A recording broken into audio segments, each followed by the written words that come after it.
ഒന്നും പിടിക്കാൻ പറ്റണില്ല, കൈയൊക്കെ ആകെ ഫ്രോസൺ ആയിട്ടിരിക്കുകയാണ് കേട്ടോ. പക്ഷേ നമ്മൾ ബെറ്റ് വെച്ചത് ഞങ്ങൾ തന്നെ തോറ്റുപോയി, ആരും വീഴില്ല. നമ്മൾ ഫൈനലി നമ്മുടെ കാറിൻ്റെ അവിടേക്ക് നമ്മളിതാ മൂവ് ചെയ്യാണ്.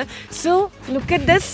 അത്രയും ഹൈറ്റിൽ, ഞാൻ നേരത്തെ പറഞ്ഞ പോലെ സീ ലെവലിൽ നിന്ന് ഒരു 7,000 എബവ് അല്ലേ, അത്രയും ഫീറ്റിൽ നമ്മൾ കയറിയിട്ടുണ്ടായിരുന്നേ. And that was an awesome experience.